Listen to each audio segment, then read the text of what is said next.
Hello everybody, welcome to my cafe. This is the back lounge. Turntables, lots of vinyl.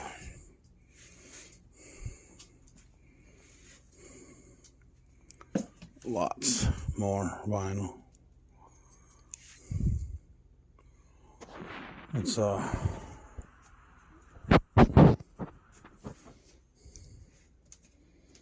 pretty cool space. I'm going to take you outside. Over down.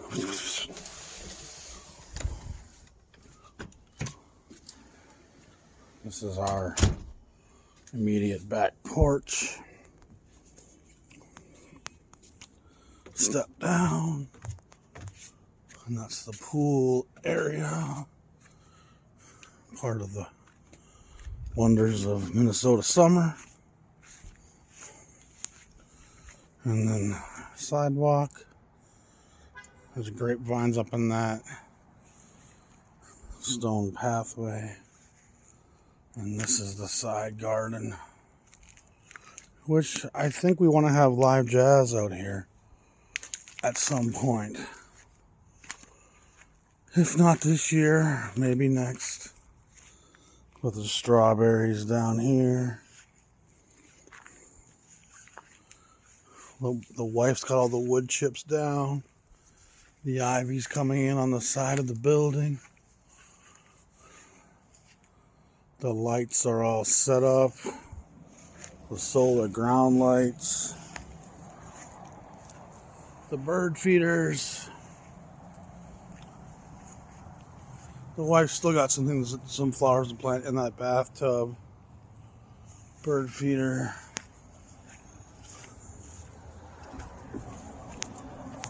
So here's a look back.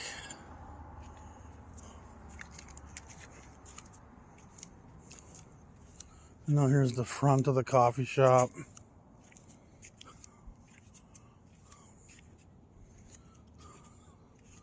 Some seating.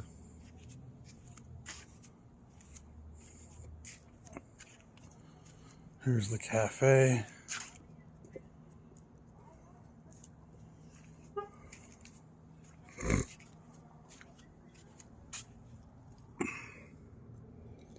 There's the room. There's the rest of downtown. And now here's these cool windows lit up at night.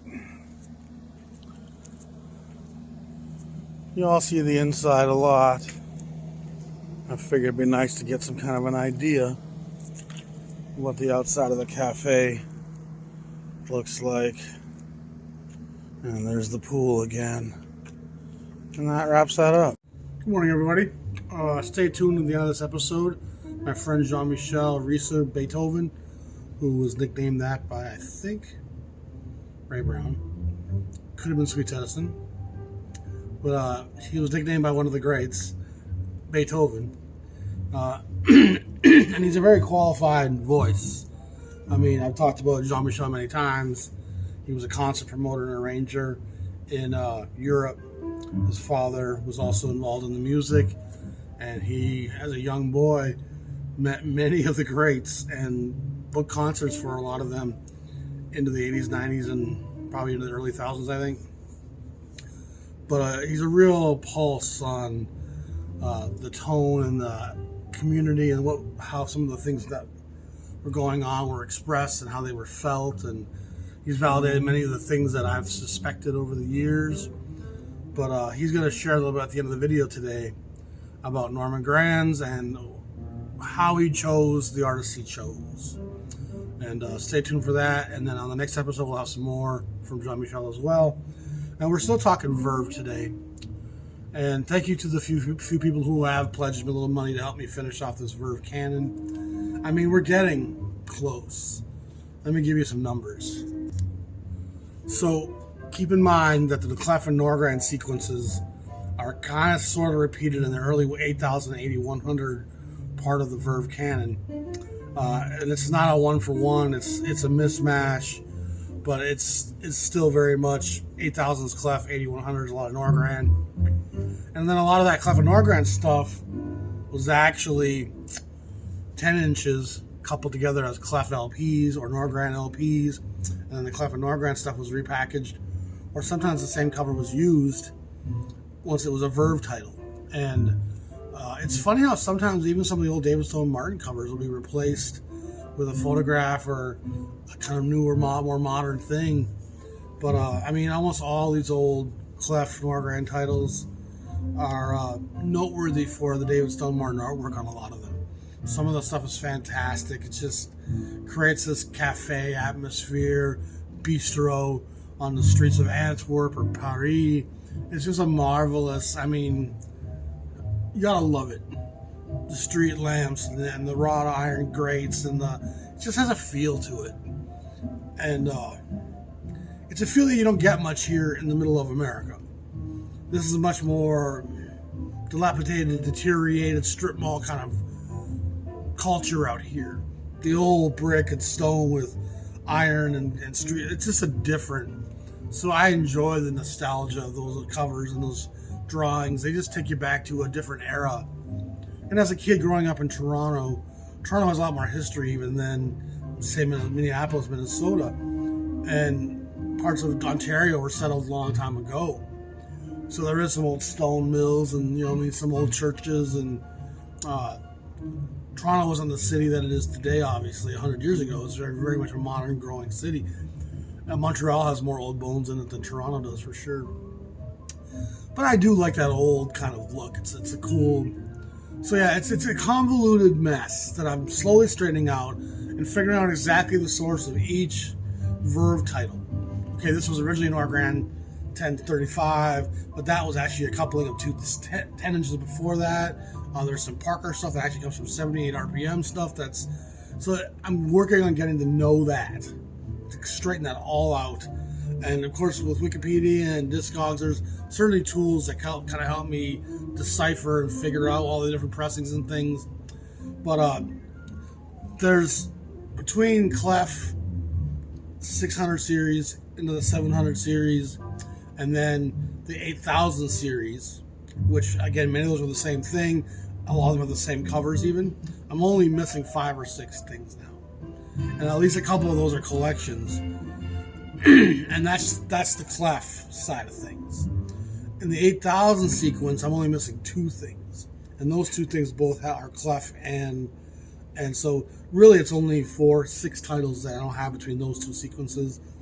And like I said, a couple of other collections. In the Norgran sequence of 100 12 inches, I'm missing 4 things. And I think I just won one of them this morning. He says to accept the offer. And so I think my Norgran is down to 3 titles I don't have, honestly. And then the 8100 sequence is also the reflection of Norgran with a few other things mixed in. And there's 5 things in that sequence I don't have.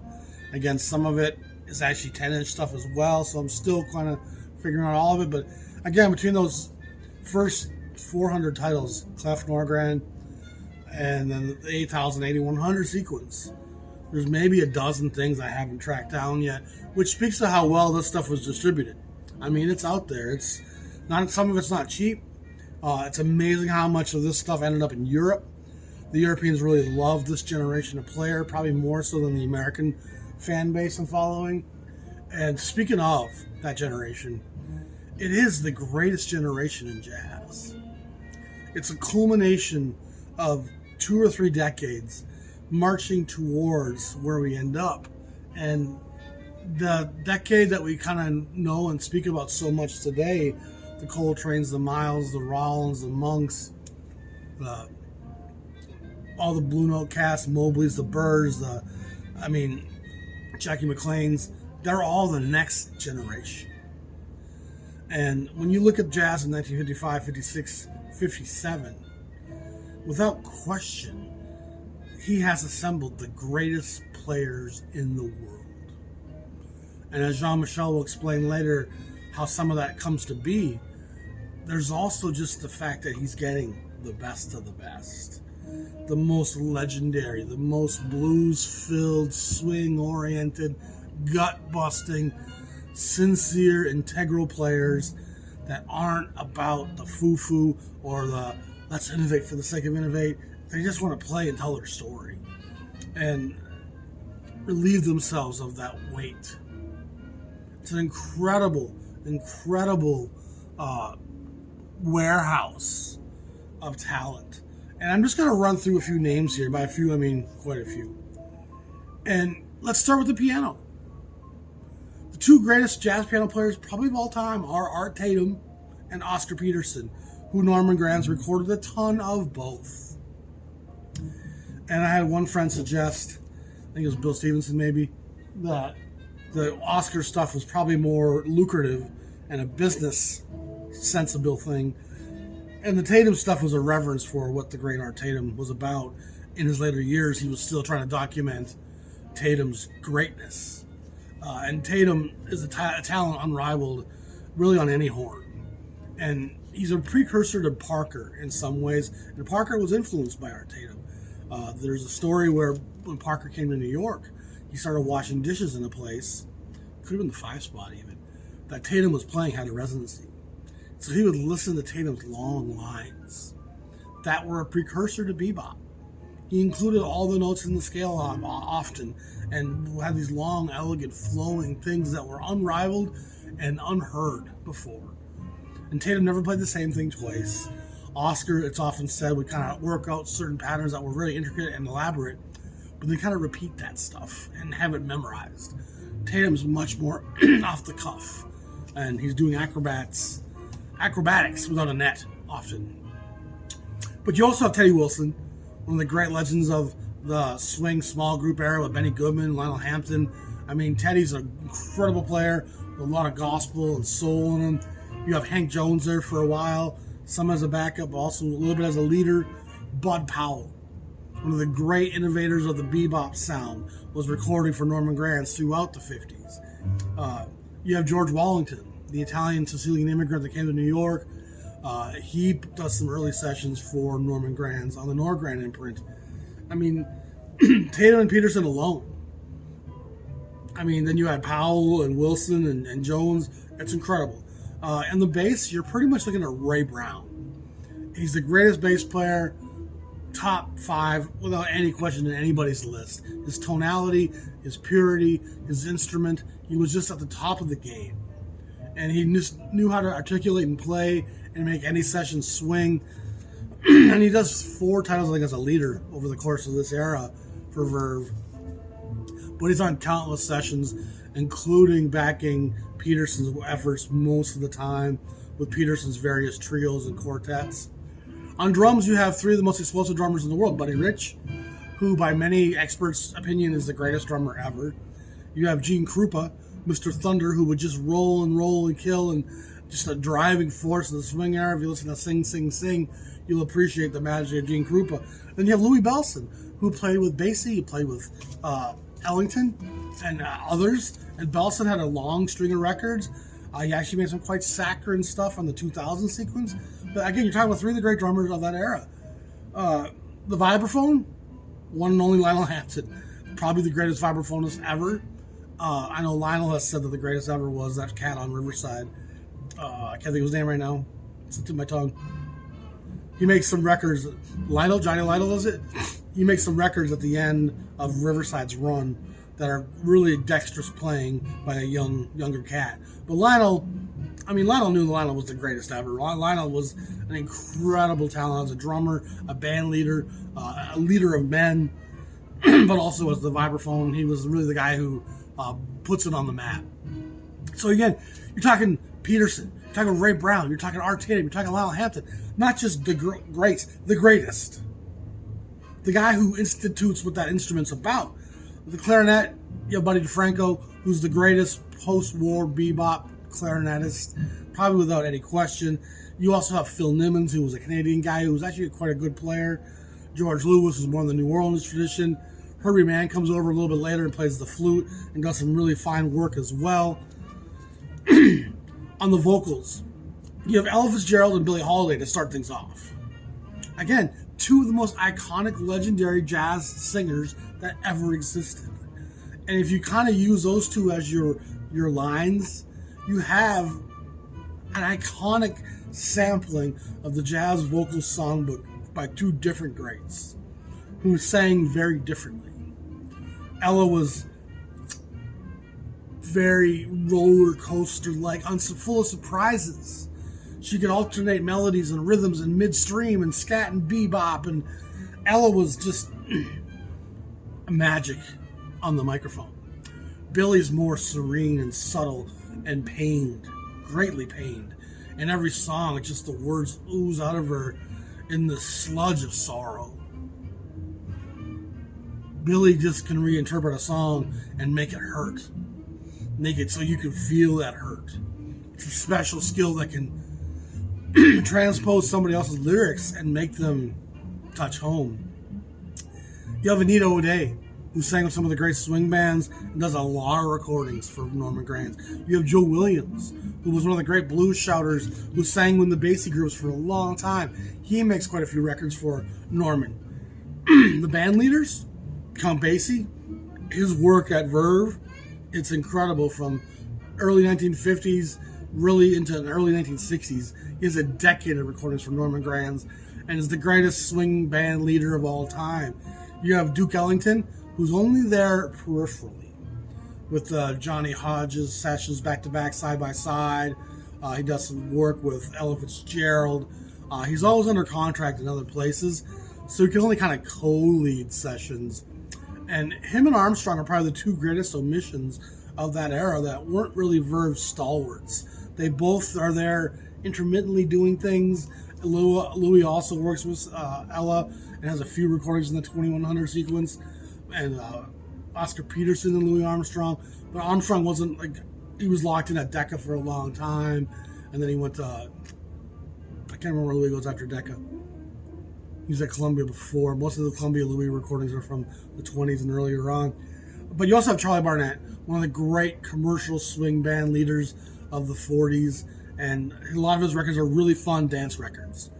You have Artie Shaw, one of the great clarinetists and band leaders of the white swing side of things. Woody Herman, one of the great West Coast band leaders who was a real breeding ground for most of the great talent on the West Coast, along with Stan Kenton, who was locked in at Capitol. You have, on the alto sax, Charlie fucking Parker. I mean, you have Parker and Lester Young and Billie Holiday until the end of their lives. That's pretty incredible. That's locking down the legends, the Hall of Famers. You have Johnny Hodges on the alto, one of the great creamy, lyrical. Paul Desmond's influenced by Johnny Hodges. Let's be clear about that. Hodges was a wonderful storyteller, filled with a sense of humor and flirtation and cheek, but also a sense of spirit and a connection to something greater. Like he's a deep cat, Johnny Hodges. You can just see in his face some of that peculiar nature. Benny Carter, one of the great band leaders, one of the great composers, one of the great arrangers. A lot of the great recordings in jazz in the 50s and 60s, Benny Carter's the guy behind it, arranging it. He becomes more of an arranger by that time, but he's still recording as a leader and as a trumpet player and as an alto player for Norman Granz. And Benny Carter's work is incredible, and he's very overlooked today. Lee Konitz comes along a little bit later, probably 1958 or 9, maybe 57 even, and he starts recording some fine, fantastic stuff, heading more now towards the Creed Taylor.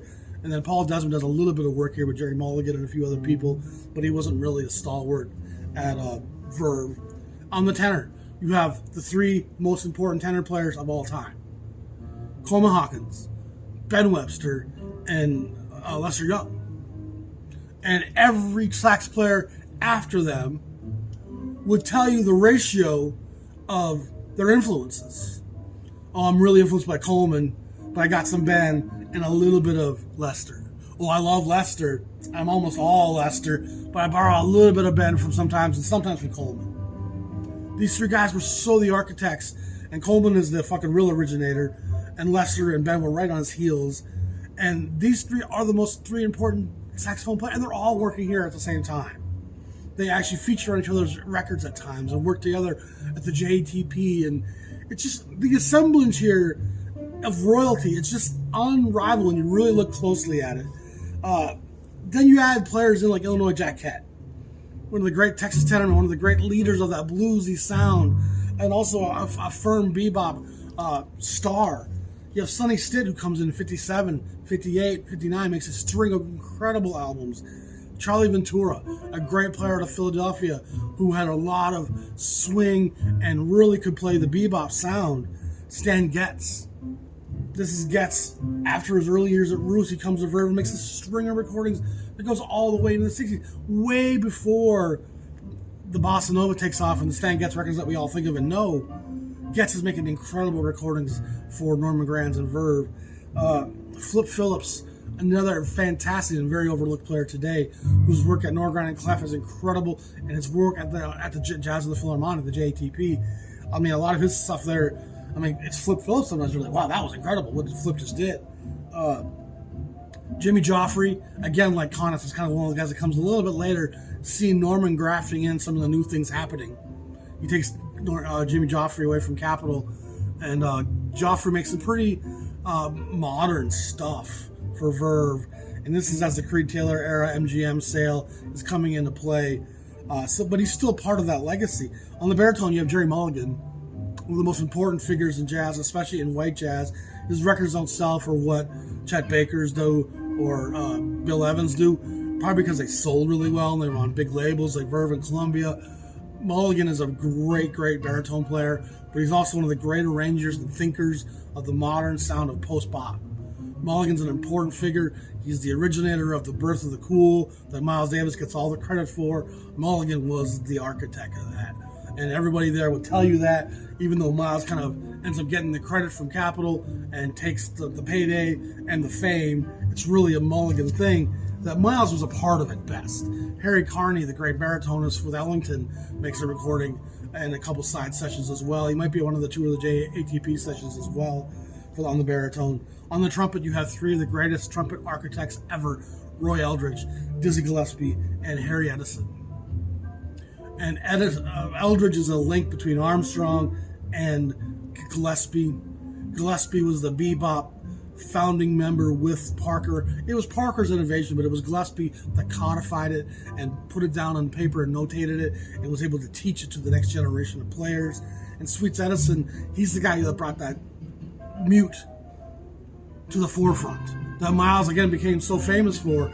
It's Sweets Edison that's behind all those Sinatra records and Billie Holiday sessions, putting that sweet saccharine muted trumpet in there. That's some of the greatest playing you'll ever hear is Sweets Edison. But between Eldridge and Dizzy and Sweets Edison, you have the trumpet archetypes. They're right there. And Clifford Brown was in negotiations to be at the 56 JATP in the fall, and he passed away in that car accident, which would have put one more giant in the Verve canon, Clifford Brown. It never happened, sadly, because of his car accident. But, I mean, Norman Granz had his ear to the trail. He knew what was happening. And so the trumpet royalty there is just unrivaled. On the trombone, you have the great Bill Harris, another name that's very forgotten today, but a real important player, part of the JATP for years, his recordings. He's a very viscous player that's got a wonderful slide and just a real tenacity to his playing, along with Lawrence Brown, who again was the Ellington guy, one of the creamiest, most incredible players. His record he does, I think it's at Norgren, reissued on Verve. That record is incredible. It's an incredibly fun record. The version of Caravan on that will just take you away. Bob Brookmeyer also shows up in 57 or so, although it was actually an earlier Norgren session for Bobby. And Bob's kind of part of that Lee Konitz, Jimmy Joffrey school, more of the young modern white cats that are coming up. Again, nothing but talent. On the guitar, you have Tal Farlow. You have Herb Ellis. You have Howard Roberts. You have Billy Bauer. I mean, four of the great guitar players. And jazz guitar is very dominated by white players. When I made my trading card series, it's amazing how many guitar players in jazz are white. There's only a few great black jazz guitar players. Charlie Christian comes to mind. Wes Montgomery comes to mind. Kenny Burrell is a mixed cat. I mean, Greg Green. But it's not a long list. George Benson. But there's a long list of white cats. You're like, oh man, holy cow. You have Stuff Smith on the violin. You have other interesting one-offs throughout the canon of interesting players, Jorge Sevilla, and just Latin. Speaking of Latin players, you have Chico O'Farrell, you have Machito, you have Jack Costanza. These guys were all making that Latin-infused Cubano bop that was happening. Dizzy Gillespie, Manteca, the whole thing that was going on. Chano Pozo. Verve was at the forefront of much of that. And it kind of predicts what's going to happen with the Bossa Nova a good 8-10 years later, bringing that Latin infusion back into the mainstream in jazz. And then you have guys like Yusef Lateef, who's not really a Verve guy, but he makes one of his early recordings at Verve. In the 8300 sequence, I think it is. Junior Mance, another guy who's kind of a later guy. He makes one of his early recordings at Verve. So that list, and that's by no means everybody. And I'm mostly talking about guys who led sessions. I don't think there's hardly any guys that are just sidemen here that were listed. That's an incredible slice of the jazz canon in this mid-50s era.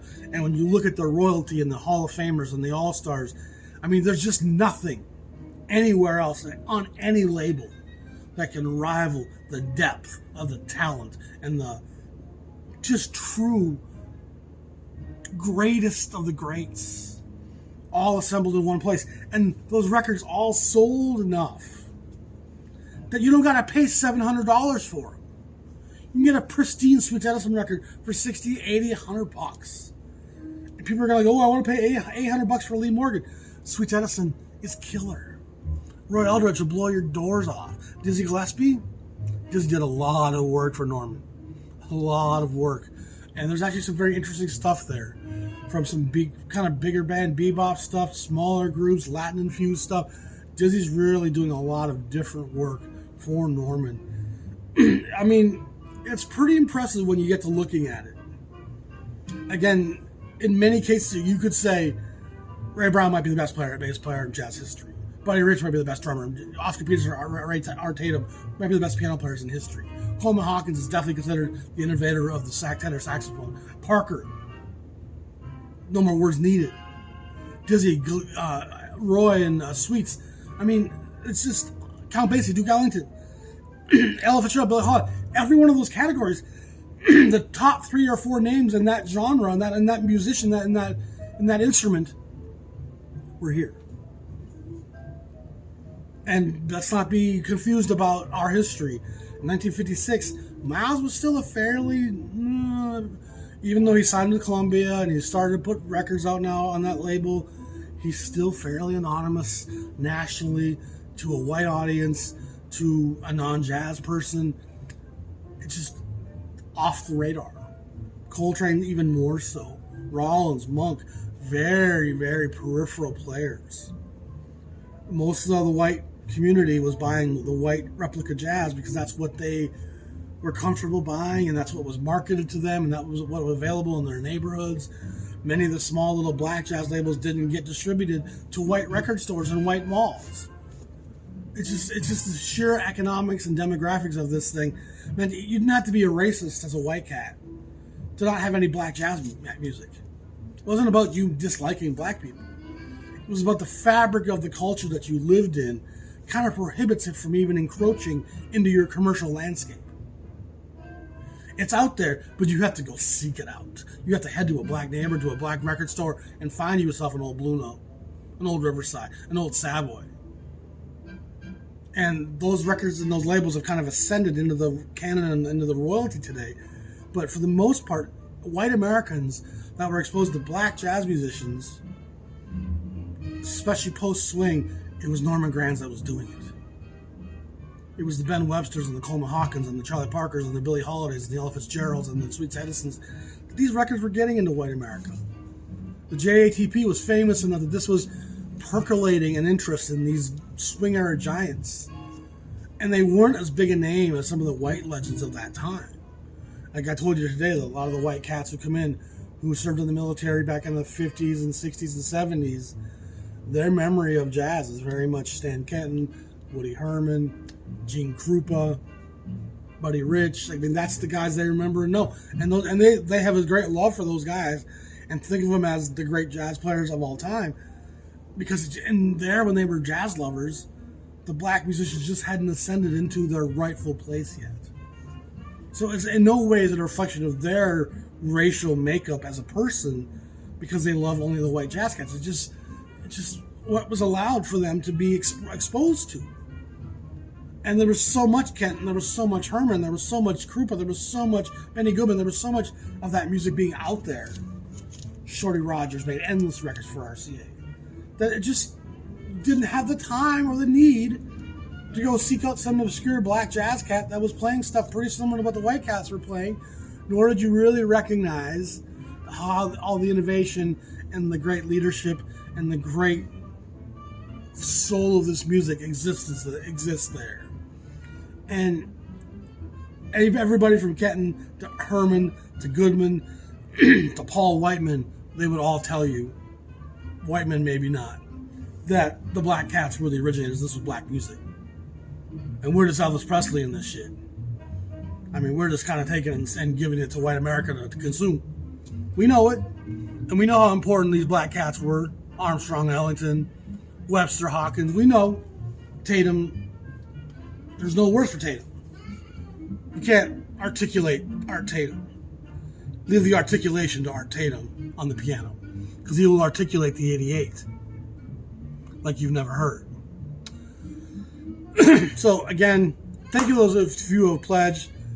Clifton Beach, again, thank you very much for your generous gift. I think it was Bill Stevenson who also pledged, I think, 75. Those have helped, man. It buys me 5 or 6 records. A lot of these records aren't that expensive. I'm getting close. I would say there's probably a dozen titles that are like important that I need to have. Maybe another dozen that would just fill out the sequence that are kind of collections and greatest hits. And then I'm still sussing out the 10-inch era. And a lot of that stuff is represented in this later stuff. It's just getting harder to connect those dots. In part because Discogs often doesn't articulate, when it looks for all versions of this release, it often doesn't include the 10-inch stuff in that. And sometimes if you go back to the 10-inch one, it'll show you the LP version later. But it's kind of a backwards assemblage at times. And often the 10-inch stuff will exist disconnected from its later descendants on Discogs. And I'm kind of trying to sew that stuff together. And maybe when I'm done, I'll even go through Discogs and update some of that stuff. If I have the time, which God knows I don't have a whole lot of that. So, Verve, royalty. I mean, not enough people watched that last episode. I know I just titled it Norman Granz, thinking people would know what that is. Maybe that's the problem. Maybe I need to put Verve, jazz royalty, and all that in the title to get more views. But it's clear this is the most important canon of records any label ever recorded in the jazz idiom. There's just nothing that rivals it. Blue Note's probably a second, but it's a distant second at this point. A Blue Note canon has 400 or 500 really important titles, mostly kind of in one vein, a couple smaller semi-veins, but it's mostly the hard bop and post-bop era. And, I mean, I love the Blue Note label for many reasons I've told you over the years. Its sincerity, its integrity, its dedication to social change and progress and the political movement that was kind of being reflected by these young black men.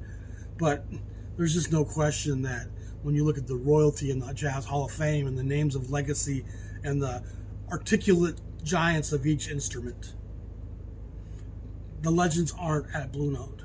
The legends aren't at Prestige. The legends aren't even at Columbia. It's at Verve, where every giant of this instrument, of this music, of this era is being recorded and playing with each other. I mean, without Norman Granz, you may never have heard a lot of these cats in the same room.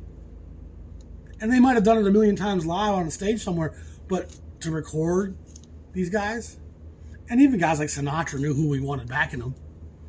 He's like, you better get me some Sweets, Edison. If I'm in the studio tomorrow, you better make sure Sweets is there.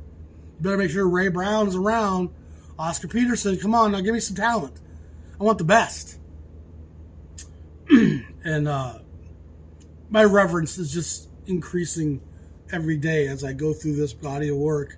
Not just listening, but just looking and taking in the significance of a year-by-year accomplishments of what Norman Granz was doing.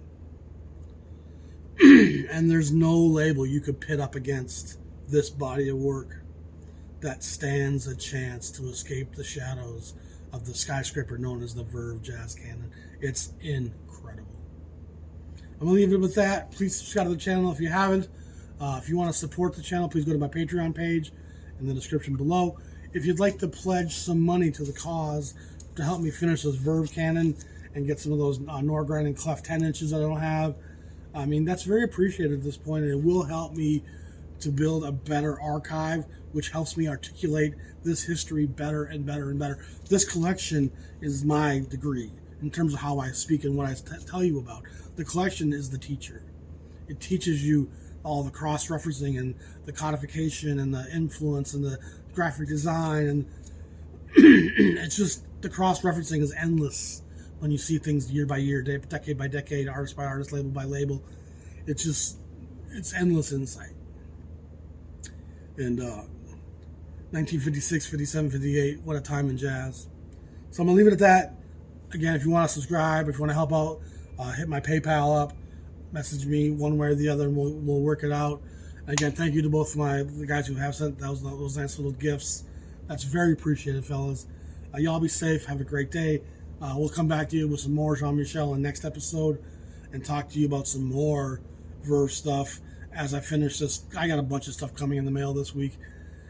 And we're going to go through some of the covers and some of the music and some of the sessions and kind of keep diving into this because it's important, and I want to elevate how people see this stuff. Santo Picoro. Santo Picoro. What a name.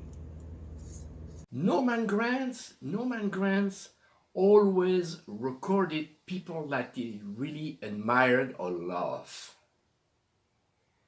which was not the case at all for most of the other producers. Many producers recorded many artists that they didn't like or hate, but they did it because most of the time they saw some profit, of course, out of that. But Norman Granz was the guy that when he loved somebody, when he loved the musician,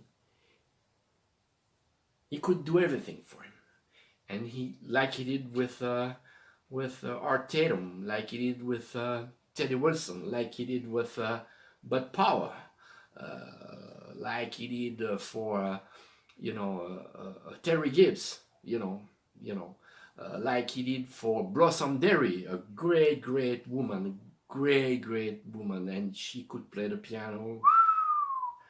So without the Verve sessions, we couldn't have that much Blossom Derry's album. Tal Farlow, so he did a lot for the musicians that he really loved.